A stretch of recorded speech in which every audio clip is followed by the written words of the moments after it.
All right. Hi, everyone. Welcome to Visionality's Building Forward, where we cover a really big topic in 25 minutes as a community, and then we open it up for lived experience and questions and comments, successes and struggles, and all those things.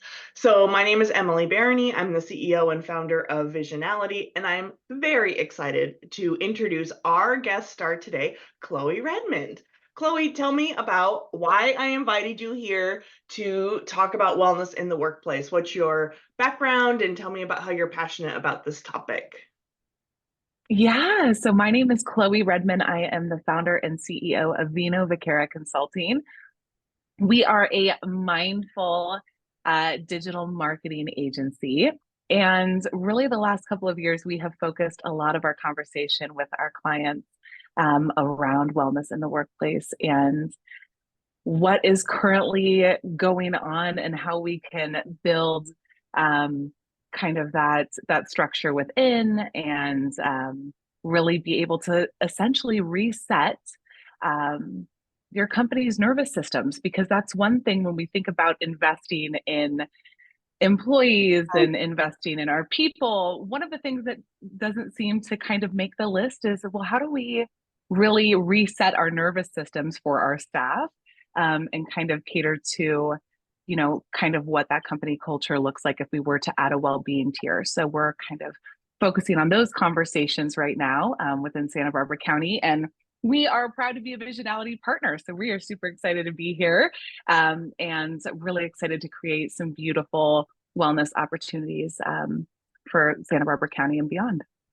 I love it. And wellness in the workplace sounds so like cuckoo, woo woo, hippie, whatever, but it shouldn't be, because we spend so much time at work in this environment and with our coworkers, and it really shouldn't be like a place of fear or frustration. And so just talk to me more about why you started your company, like what was the unmet need, and maybe some of your like big successes that you've had so far.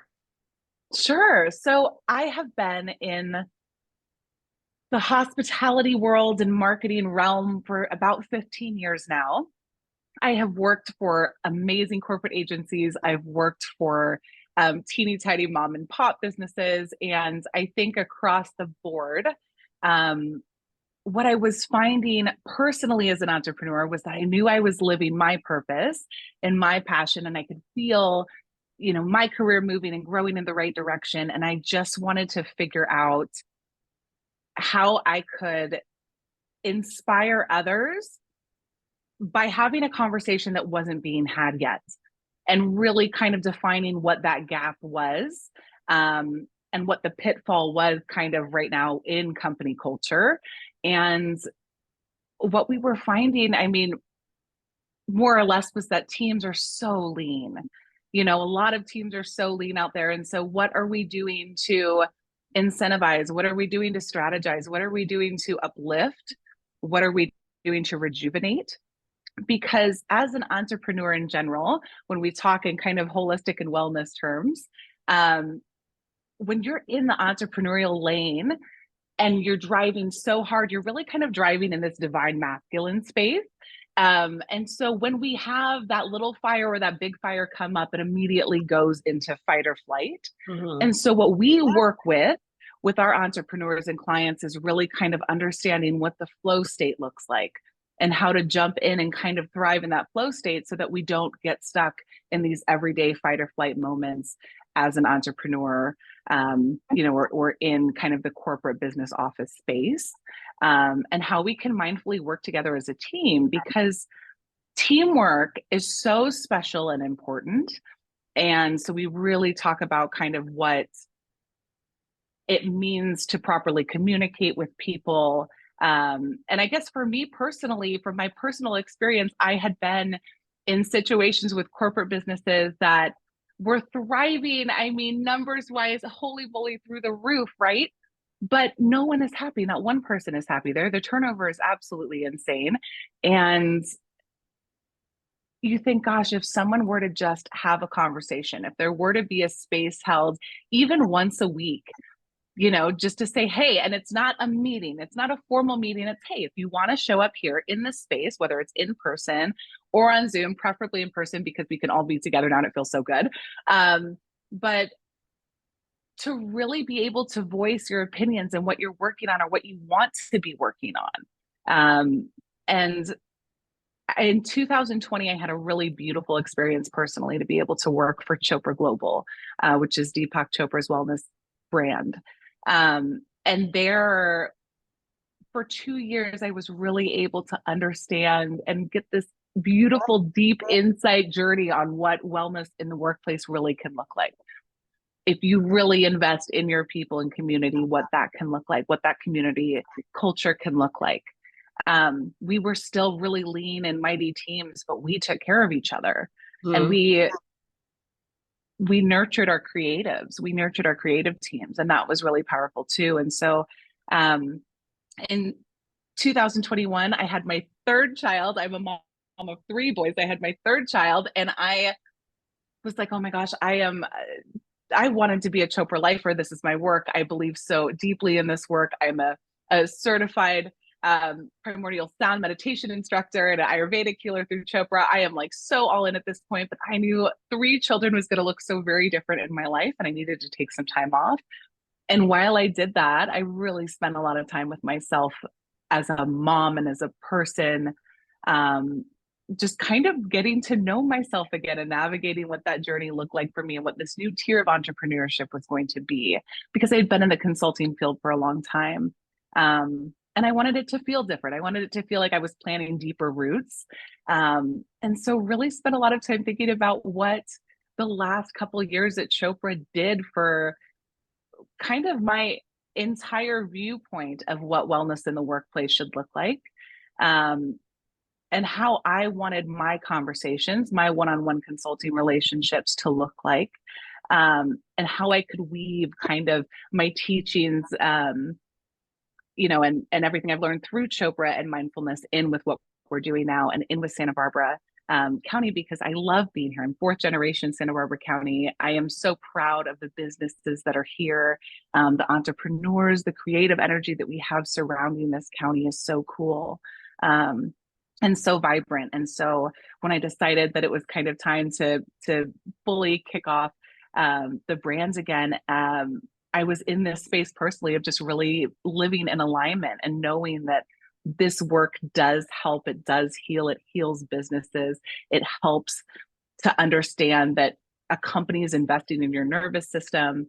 Work should not be a place you hate. Work, you don't have to take work home. Work should be a place where you feel like you're aligned with your passion, you're here for a purpose, and you're working with a team that's driven, that's here to support you. This should be a very different space. And I know that you talk about, family is family and work is work, and we also feel that way too, but it's a different support system. We're in your corner. It's a different support system to know, hey, you can, keep living in the fast lane. We can have 30 deadlines this week, but we're going to be here to make sure we hold you accountable for that weekly check-in.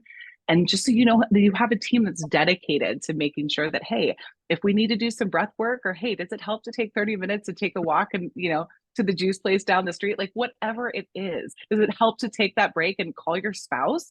Do you get to talk to your spouse very often? Are you guys passing in the night? Like, would it help to talk to your spouse for 15 minutes at lunch? Maybe, right? So all of those different conversations we just kind of get into and kind of restructuring what our day can look like, to live in that flow state and not have to be in this fight or flight when these things come across our desk or these emails come in that are impromptu that we're not expecting, and just how to flow through them and continue to create if we're in that creative space is a goal of ours. Yeah, well, and what I love so much about our partnership with you is, like, I just make these things up because they're the way I want to work, right? I want to be in a workplace where where I'm free to work the way that's best for me, where I'm collaborative with my team, where, in our team, some people really want to come in at 7 and that's their most productive. And other people don't want to come in at 7 and that I would not be productive. And so I'm zeroing in on 13 years in this business, and I have just sort of stumbled upon our wellness measures. Honestly, in large part because of our colleague Llewellyn. She and I really co-created this company, and she's a mom. And so we just built, being a, a very family friendly company into our work, because my first employee ever was mostly a mom. So, like, kids come to our meetings, it's no big deal. And, you know, you call out sick when your kiddo is sick, and it's no big deal. And so I'm really just excited to learn more from you about sort of the why behind all these things that I've just stumbled into, because it felt good for me. But then too, also, I feel like I have an opportunity to learn from you. If I'm just making up wellness that works for me, that might not work for the rest of my team. And I've learned that Right. too. If I want a little party for my birthday, maybe not everybody wants that same little party for their birthday. Perhaps they would just prefer a Kindle gift card or something. So yeah, so I'm just so excited about this. So one of the things that we talked about in preparing for this was how the kindness in the workplace and the wellness in the workplace is actually step number two. And step number one has to be compensation. End of story, period. Yes. If you are not making a living wage for wherever you live, and that looks like a lot of different things in a lot of different places, but kindness and wellness is not step one. You have to be, and in fact, a living wage is kindness and it is wellness, but we have to start where we're in the ballpark of adequate compensation and insurance and days off and all of those sort of like very fundamental. So talk to me about how you start to identify, okay, we've got the money, we're like competitive, we're paying well, we're retaining our staff, but then what's the next step to say, okay, I want to work on wellness in my workplace? How do you take that first step into this? So we kind of assess what the pain points are with the company currently. Um, for example, if we're working with a large winery in the area and we're looking at average numbers, and they are a winery that is bringing in a high volume of people, 600 or 700 people on a Saturday, and we're only seeing X amount of wine club signups when there's this generous amount of foot traffic, there's a disconnect. Sure. We know your staff is talented. Your staff has been here for years. They're dedicated. They're loyal. Why are they not motivated? Got it. Why are they feeling disconnected? Um, and I mean, specifically, if we're dealing with the winery, of course, we go through all the cogs and all the pieces and all the things, right? Starting with, of course, do we have a zero tolerance policy for staff on site? Right. We're making sure that our staff is not coming, possibly they could be coming hungover, but we want to make sure that they're not drinking on site. And this is, Sure. lowering inhibitions and making sure that we're not on track. Are they coming in with the mindset that this is an opportunity, that they are exactly where they're supposed to be at this time, and they have an opportunity to stand and speak and greet and have purpose and share thoughts and share conversation and share product with X amount of people during a day span, right? During a 7 hour, 8 hour span. That is really powerful to actually just sit back for a minute and say, as the average person might think this is just a server, or this is someone Sure. who's, been in the restaurant industry, food and beverage for a while. This is a hospitality specialist. If this is someone who has done this on the floor for over 5 years or 10 years or whatever, and their numbers are down, are they living their purpose? If they feel like this is their purpose, where's the disconnect here? Do we need a total refresher? What does the incentive package look like? How often is leadership talking to the team? Is the disconnect there? Sure. Is it just are we just, is leadership meeting and no one else is talking to everybody else whose operations and really the bread and butter and the blood of everything and so I think there's a lot of different things that we kind of assess and take a look at. And that's just one example. Of course, we work with companies all over the board. I think another thing we look at is, okay, where do breaks fall? Where are we structured as far as, if someone is full-time, what does their compensation package look like? We always talk about numbers, and we have to go back to that with even, getting into wellness, because we do assess the numbers and we want to make sure that it makes sense for them. We don't want our clients coming out of pocket, super heavily to be able to invest in something like wellness for their company. So really strategically, I guess the first step for us as a consulting company that comes in is really to assess where the low points are and those pain points, and kind of dig in with leadership as to why, and ask kind of the harder questions to leadership that maybe no one else has asked. And really figure out, to be quite honest with you, we always start at leadership because we think it comes from the top. We believe it comes from the top, and we always want to talk to leadership and hear their thoughts on, okay, well, what does leadership do for wellness? Do you guys have something else that we're not involving the team in? Or, what does your work day look like? Do you take your work home? Are you sending emails to staff at 11 o'clock at night? Like, what's the conversation here? How many different communication devices are we using?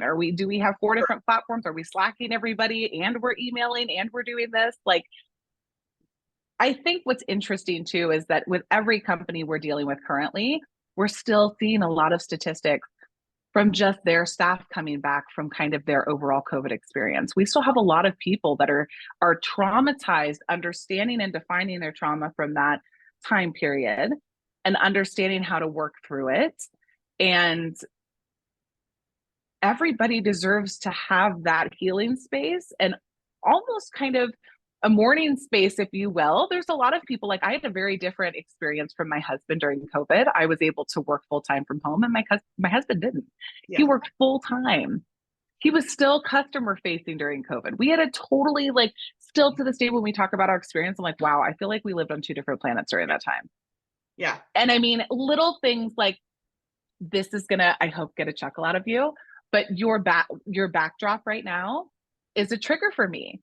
Because at the time of COVID, I was working with someone who had the exact same backdrop. And as soon as I saw it, the hair on the back of my neck kind of stood up. And I was like, okay, I'm like, let's just define why. Why is this a trigger for me? Is it because I saw this backdrop 20 times a week for a year straight? Is it because the personality that was on the other side of that backdrop for me was someone that was unmotivating, was someone that was speaking harshly, criticizing, others, and just wasn't what leadership should have looked like in front of that backdrop. So for me, like, as soon as you came on today, I'm like, oh, I'm going to bring this up live because this is such a good one. There's so many, and I'm not easily triggered by lots of things. So there's so many different things. And so there really isn't a blanket answer for how to start wellness. It's really strategic. We go in, we really want to understand. It's a very personalized experience with dedicated holistic professionals that we really kind of create what a system might look like. Is it us coming in twice a month before a busy day to be able to service your staff, whether it's a keynote speaker or an author coming in to speak about motivation in the workplace, or it's a yoga or a sound bath instructor coming to treat them to something that's going to really let their nervous systems reset before they start a really busy day and kind of set their mind into, wow, I'm starting this day with so much opportunity in front of me. Because they aren't coincidences, these phone calls, these everything, there's always a reason. And if you're in that right mindset and you can sit in that flow and understand that flow state, then you're able to really engage the way you're meant to. And even though everything is still chaotic around you, it will feel like you found a balance. That's where the balance lies. Balance is so versatile and looks different for everybody, but it's possible for each individual. It just looks different. And so it's really an individualized strategy for us. Love it. Well, and I know, our audience is primarily people who work in nonprofits. And so, Mhm. we are just historically so desperately underpaid and overworked because we're making the world a better place, and that should be our reward. And so I want to talk about some of the like really cheap ways that we can improve Mhm. basic wellness in the workplace. And the first one I want to talk about, you mentioned, are we getting emails from leadership at 11 o'clock at night? And one policy that it's actually a couple of policies that we implement around communication at Visionality. And so one is very strict guidelines on how we communicate with our clients. And so we had clients calling their project managers at 10 o'clock at night. And so like a very, oops, my video, love that for me. We all, work from home and we have Google Voice on our cell phones. You can set office hours on Google Voice. And so, that's part of the downside of working from home is you're technically always at the office. And so deciding what our company hours are and then making sure everyone's Google Voice is set to that with a very clear Mm. expectation that you are not expected to ever immediately respond to an email, right? We're pretty much nothing that we do is an emergency, right? And so you don't need to be constantly monitoring your email or your phone, making space for focus time, but then especially protecting those hours when you're not at work by simply saying um, your phone's not going to ring and don't check your email. Don't have, put office hours up on your chat so that truly your home time is protected. And then, so that was a great first step, but then we realized that because we are a quite closely connected team, our team was like anxiety checking their email after hours because if someone else was working, they wanted to make sure that they were available to the team. So then we created this like intercompany communication strategy where so we defined what communication happened through each of our channels. So Google Chat is like a conversation. It's a quick question, it's a joke, right? It's a, haha, this is what happened on the weekend. It's a, hey guys, I logged on. I'm not feeling great. I'm going to take a sick day, right? So it's like what you Mm. would have in person if we were in an in-person environment. We try really hard to make work stuff happen on our project management software. We're all kind of better and worse at using it, so it's still a work in progress. But we try and keep like projects outside of chat because it gets lost. So a project needs to happen either in email or Mm. through Monday. But then we also did say if it's a true emergency, I will call you, right? And so you don't need to stress check email or chat because Mm. if it is actually an emergency, we will call you.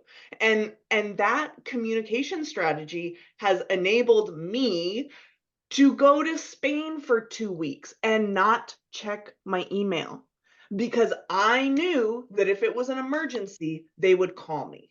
And guess what? Yes. They did. I think I got 2 phone calls in the 2 weeks that I was in Spain last week or last year.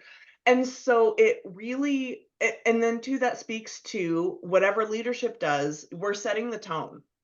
And so if I don't live by our work-life balance boundaries, it's not gonna make it safe for the rest of our team to do Mhm. it.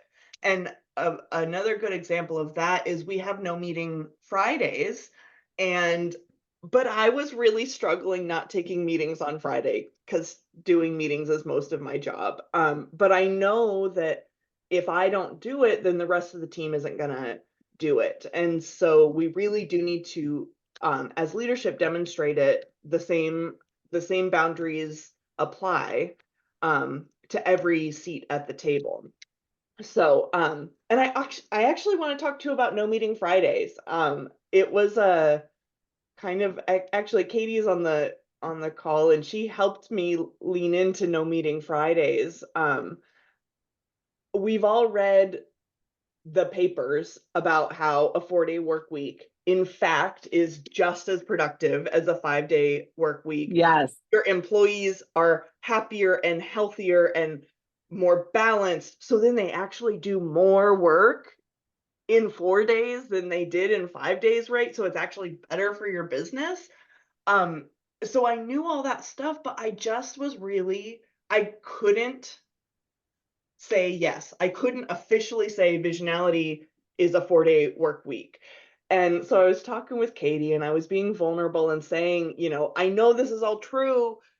I know I want to do it, but I am not able to yet. And she was like, Emily, I have news for you. None of us come in before 10 on Mondays, and most of us check out about noon on Fridays. So we're kind of already working a 4-day work week just spanned over 5 days. Um, and so we came up with this idea of like no meeting Friday. And it's actually turned out so well because Yeah. no meeting Friday means if you're all caught up on work for that week, you get to go. Like go away. Go take the day off and but if you're not, then you get to focus in and catch up, right? So it's a focus in day and what we've actually heard from the team is they save work for Friday. And so Yes. it'll be like, hey, this is a really intense focus project that I need to not be disrupted. And so, like, I'm going to get to that, but I'm not going to get to it till Friday because Friday is going to be my focus in day. So it's really worked really well. I feel for our staff happiness and well-being because they are being rewarded if they're caught up on work for that week and work does ebb and flow, but then too we're giving them the space to do their best work when that work requires like head down focus, no interruptions. So I yeah, and so I'm just curious like what other stuff like that, let's call it like a low cost Yeah. wellness are you seeing or are you thinking about? Well, first of all, just to piggyback off of that for 1 second, because it is so refreshing and was so exciting to see your footer on your email come through for the first time. And that was a footer and an email from a member of leadership saying that. Yeah. That was so exciting and so refreshing. And I had such an awesome moment. And I think my husband was in the room with me and I turned around in my office and I was like, this is what I'm talking about. This is exactly what we're talking about here. I am so excited for your team, how lucky they are to have a wonderful leadership committee to be able to put something like that together and be able to be brave enough to put it into play and see what happens. We definitely agree with that. And we see that on our end as well. And I think that a lot of times, especially when we're working with a corporate company, there's so many departments that leadership really is so detached from the everyday kind of moving parts of everything, that there's just such a disconnect there. And so when everybody is able to kind of connect, as you were saying, and get back on either just one platform like the chat and know that they don't have to stress about emails. For us, I think as a creative, because we always go back to being the creatives in that creative space, and those departments are usually quite small. A day of heads down time is like giving someone an extra day of Christmas. I think the fact that you don't have to be, again, kind of pumping yourself in this fight or flight mode saying, okay, I have 2 hours to finish this before I have to jump on the Zoom call with this person. And then I have another 1.5 hours to try to get this in and meet this deadline for so-and-so until we have this meeting to finish off the day. To have one full day of, oh my gosh, all I have to do is just work on all of my projects and check my email a couple times a day. It is so beautiful and free to be able to have that ability. And it makes the workplace and your work so much more enjoyable and so much more purposeful when you're able to do that. And it was so fun to hear Katie speak about kind of what her experience has been with that so far within your company, and that she's able to have lunch with her husband on Fridays. I mean, what a novel concept. Like, how exciting. How Amazing. exciting to be able to have that opportunity to spend more time with your partner during the weekday. Like, that shouldn't be a hard thing to do. So I think there are so many ways and opportunities to do that. I know that we had mentioned earlier about blocking off time. That's something highly that my company recommends as well, is really, if you're able to, picking a period of time where everyone is off and it's paid and Yeah. business is closed, because that speaks volumes for how you run your business and how you dedicate your time and how you dedicate your energy to your employees and how you value the energy of your employees, is to really be able to, hey, we're going to reset as a company Yeah. because we're able to do that. And we're not going to live in fear that whatever projects we left hanging in the dust because it's a holiday are going to get swept away by someone else or lost in translation or anything else. Everyone deserves to sink into a period of space and not have to worry about what else is going on, or even the fear. Something that we actually come across quite often with entrepreneurs or people kind of in the corporate space is they're worried that they're going to lose their job if they take a vacation. Like, what a horrible thought and concept to have to really think about and sit on. Is, am I, if I take this week-long vacation, even though I have the time off, even though I have the time off, I have the time off earned, is it possible I'm going to come back and not have a job? Like, no one should ever live in the fear No, of that. no.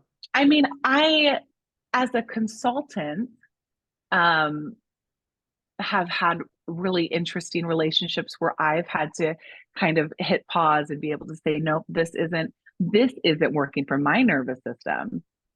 This doesn't work for me. I remember taking a vacation with my family, and being really diligent because I'm a small business owner. I have one assistant, right? I have my creative team that comes in for projects, and that's it.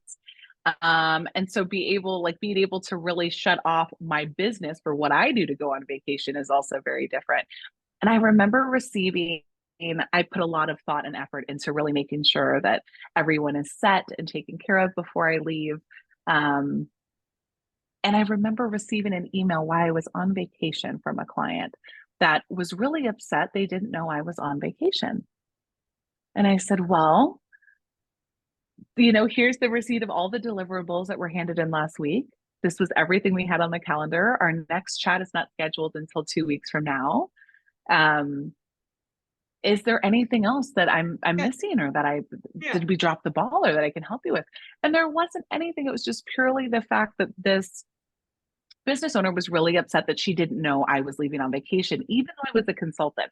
And there was that stop for me where all of a sudden I started to feel that fight or flight. And here I am on vacation and I'm sitting on the beach and I'm reading this email and I'm like, did I do something wrong? And I'm like, oh, No. this is someone who's used to having the experience of only having employees, right? Who's not used to having an experience with a consultant, that doesn't understand, like, I'm not understand. I didn't. So it's interesting because even though I'm kind of in an opposite space, I still am currently having experiences like that where I have to recheck my boundaries and reshape things. And I'm like, no, wait, nope, that's not exactly how that works. And it's about a lot of tough conversations. So I don't know. I think that there's so many ways we work with, again, amazing holistic practitioners. We have a company right now, Take Five, who has built a beautiful library of over 200 short videos that are 5 minutes, these compilation videos of 5 minute breath work, 5 minute yoga, 5 minute meditation that you're supposed to be able to do while sitting at your desk Yeah. before you start your lunch break, or in between your calls, just to kind of help you reset. And those are really, really reasonable opportunities and costs, for businesses that aren't, a crazy, out of pocket expense. So there are lots of different ways to be able to do that, especially in the wellness industry. When you're dealing with holistic practitioners, it's a part of our service. So if you are really tight on budget, but the team needs a morale pickup, reach out to the local yoga community, reach out to the local yoga studio and say, hey, is there, one of your instructors that would be willing to come share space with our employees? We really need a pick me up, and we think it would be really great to have body movement this morning and just kind of all stretch and breathe together for an hour before we start work. There's a lot of opportunity in that because that's kind of what we're called to do in the wellness space. And not that we all don't have to buy groceries as well, of course, but with that being said, it's a part of our seva and our service. So there's lots of opportunity and ways to be able to interconnect and pull in wellness into the workspace on low cost. Well, and I think too, like a great first step is asking your employees what they value. Like Taryn takes her kiddo to swim class, and that is blocked off on her Right. calendar. It is during the work day, and it is blocked off on her calendar. I exercise in the mornings, and that is blocked off on my calendar because these are things that enable us. Yes. Katie took, she put a really hard boundary around 1 week a year of her schedule because it's when her kiddo has her really big dance recital and it's super intense for the week. And so by empowering our employees and our team members to share with us what's important, and here's like the thing, they do better work. They do more work. They're happier. Right. And so, like, even if you weren't doing this out of the goodness of your heart because you care about people, even if you were like evil, Yeah. but like, it's better for your outcomes to have Yes. balanced, well-rested, happy employees. Yeah. So I'm gonna give you a tough question that Katie gave us from the chat.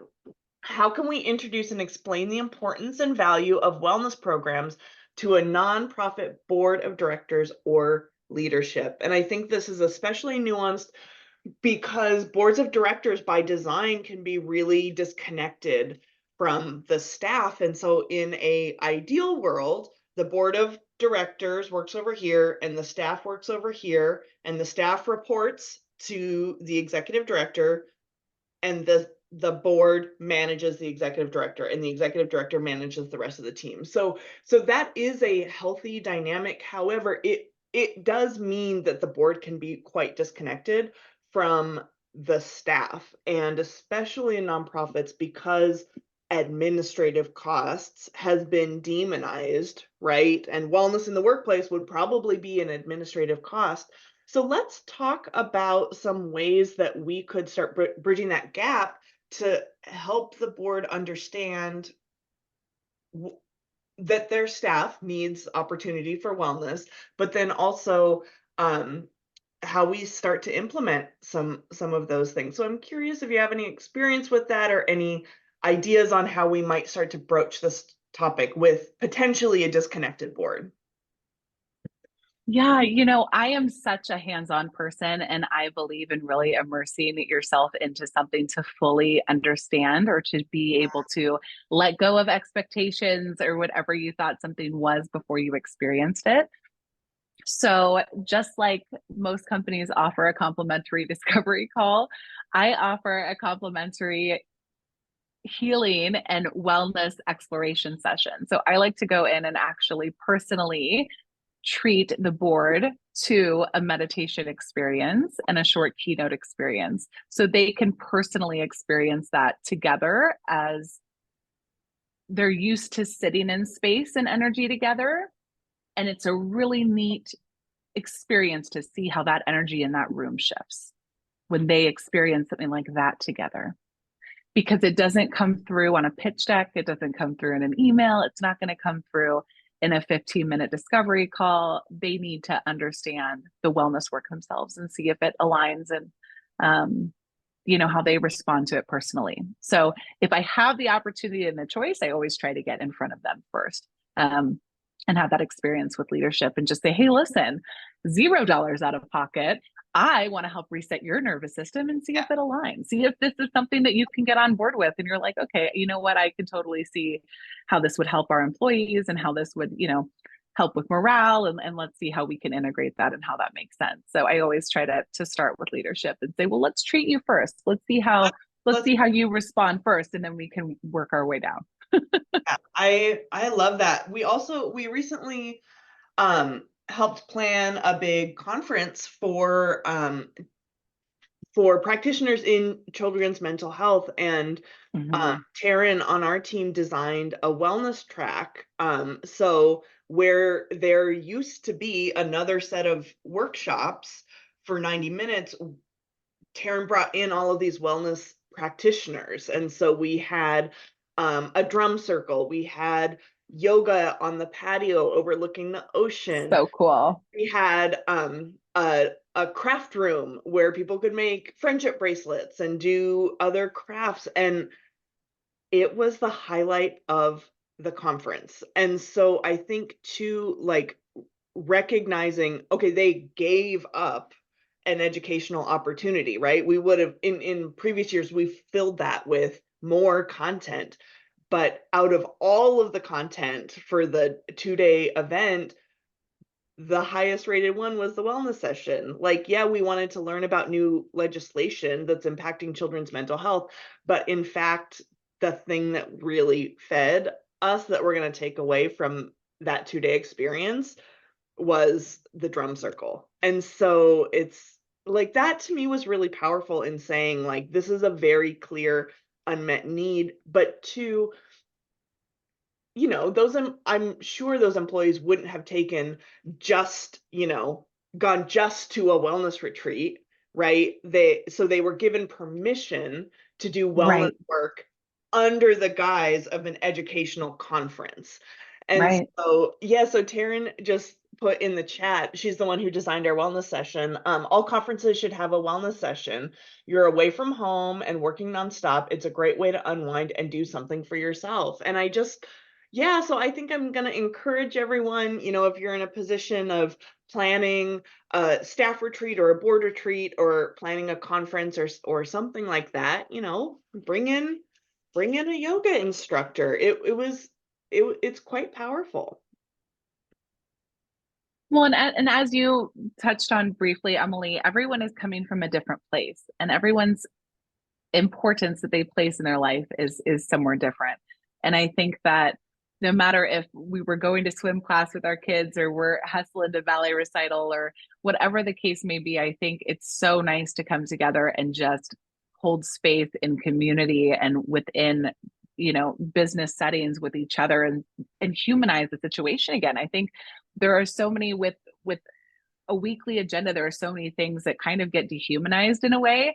And it's like, wait a minute, I'm not just someone who's going to sit here and, just refresh templates all day long. This isn't my purpose. This isn't my work. And I have to be able to feel like I can connect. And if that's not with a team member, then can I connect with leadership? Is there someone that I feel like I can, be able to have open dialogue and open communication with? And another thing that kind of popped to mind that we did with Chopra, actually often with our marketing team, we were a marketing team of 4 people, I think at one point. It was very lean and mighty, but we were pumping out a lot in a week. It was very, very exciting and impressive, but we were definitely drained and fatigued at a point of our work together.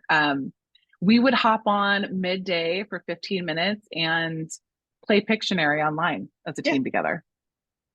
Just whatever it was, just say, all right, everybody, we're going to stop whatever we're doing. And we're going to, because we're all working remotely right now, we're going to get online and we're going to do something that's going to make us all laugh for 15 minutes. Yeah. And just whatever that is, just so we can remove ourselves from the situation, check in with ourselves, see if there's anything else we need. If we have eaten today, if we need to go outside and connect with nature for a minute, if we need to take a walk, if we haven't seen the light of day yet today, whatever those things may be, because the hustle and bustle of work is just so it is what it is and it's consistent. I just think that as for leadership to be able to invest in the well-being of their company is going to speak volumes. And it's something that we are seeing more of. And it's really it's really exciting and it's motivating to continue these conversations with companies. And we're just so proud to be a part of everything that you're doing. And we're so excited for everything that you're doing. And we can't wait to share this messaging with so many other people. Same, same, same. Well, I think we've solved it, right? We've solved well. So that's good. Good for us on a Wednesday. So I think just look out for more stuff from our partnership in terms of, simple ways to add wellness into your workplace, perhaps some conversations you can have with leadership if that feels appropriate.